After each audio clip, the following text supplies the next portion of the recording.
on, everybody? Welcome back to the channel. So I'm going to be showing you guys a little something different today. I've been having a whole bunch of people reach out to me on Instagram asking me how exactly I edit my photos, asking me what platforms I do, what filters, what kind of just modifications, all that kind of fun stuff. So I thought I'd make a little video, kind of explain what I do to my photos and the exact app that I use to modify my photos or enhance the image.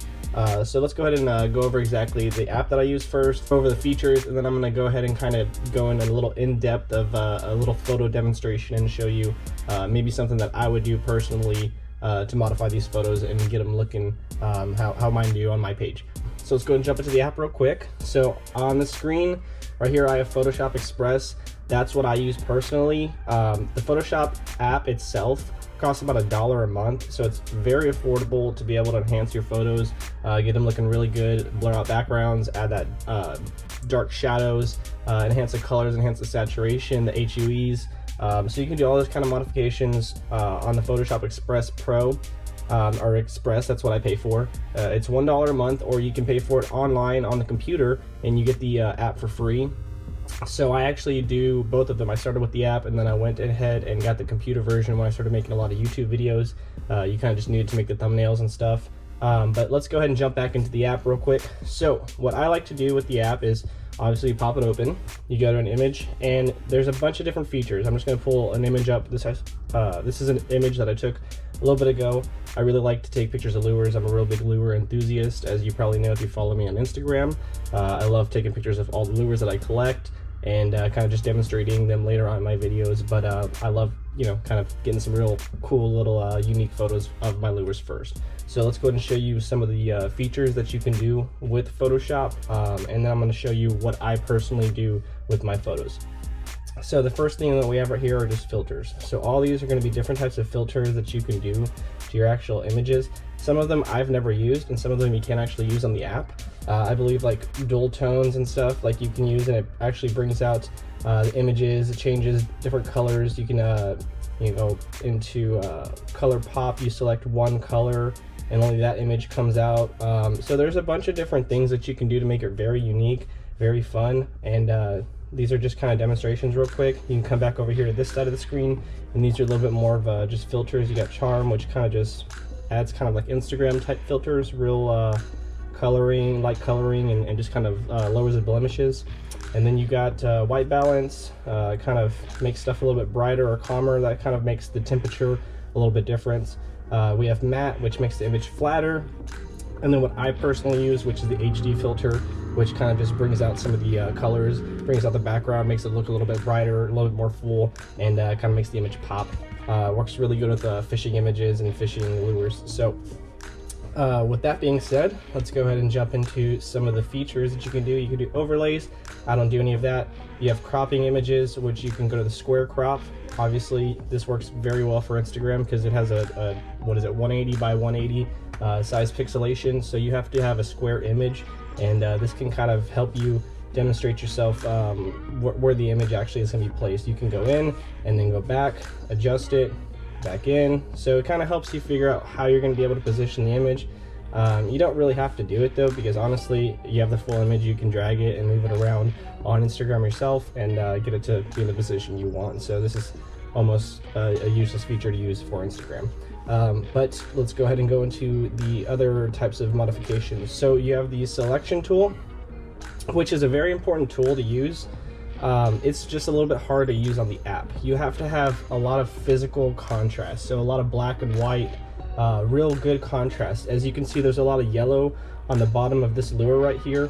So when I actually probably select it, it's actually not that bad, but for some reason it's picking up the image of the lure box. It wants that to be part of the image because it's up front, and then the back is actually, it knows it's the background. So you can use the full image, modify the whole image.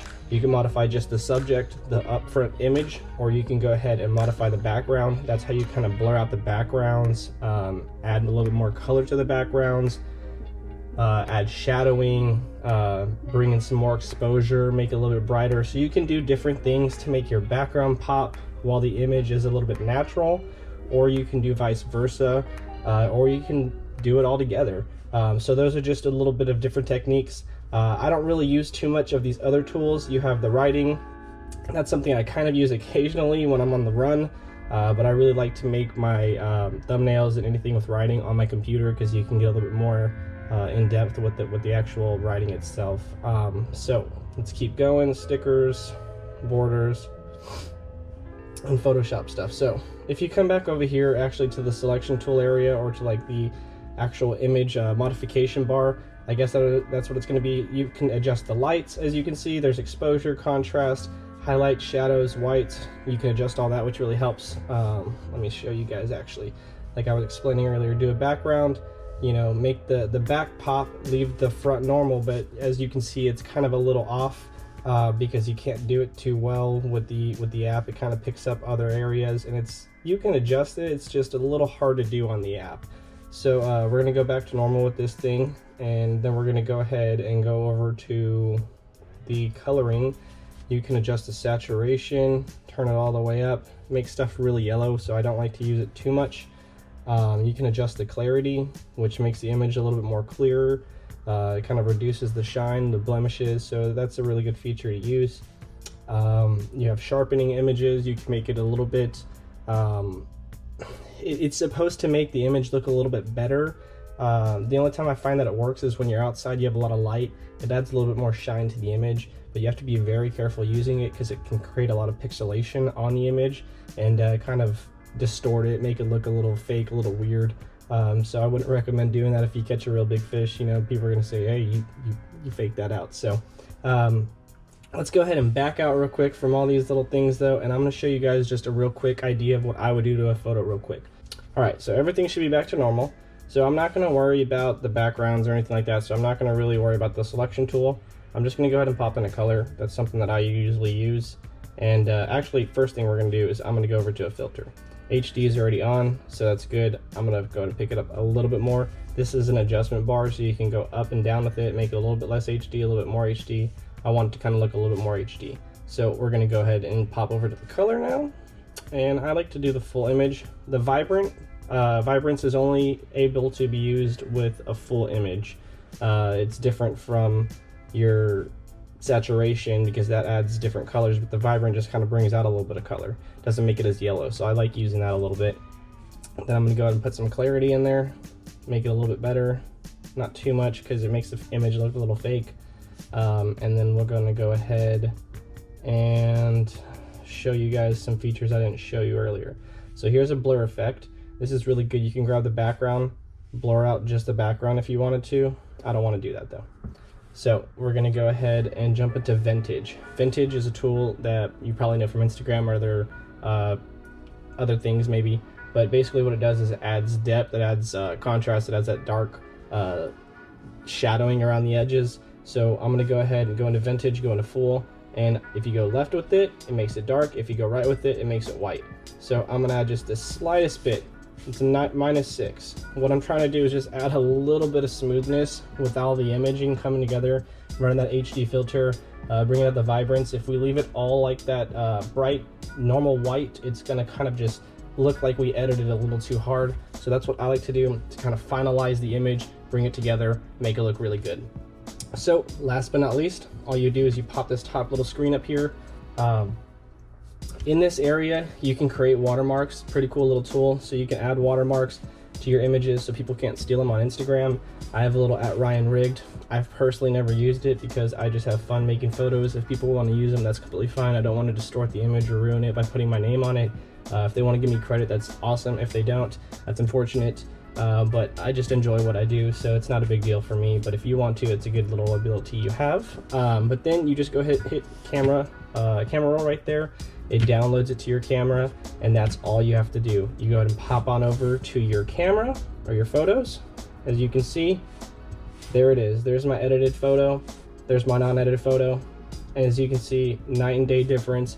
It's a really good way to just make things pop a little bit more, bring more depth into your photos, and honestly get more followers. I have a lot of people that just love my photos. They love to take my photos, and I'm feeling that's why they follow me. But like I said, it doesn't bother me. I love doing this. I'm having fun with it, and it's part of the process. It's part of why I do this. I'm a real big lure enthusiast, so I have tons of lures to take pictures of.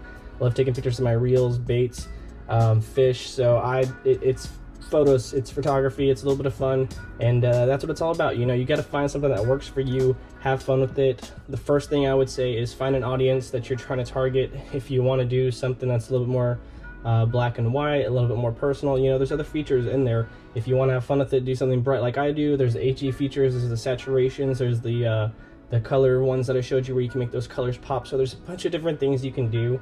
I recommend you just find a style that you want to go for, find an audience that you're targeting, and make sure that it works for them, works for you, and you just go with the flow and have fun with it, because that's what it's about. Don't get frustrated with it, don't get overwhelmed with it. It's very easy to do that at first, but you know, just have fun with it. There's tons of things you can do.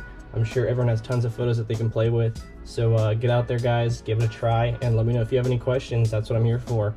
So hopefully you guys enjoyed the video. Hopefully you get a little idea of how to do some of these modifications with your photos, and what I do with my photos, and hopefully you guys enjoy. So we'll see you guys next time. Peace.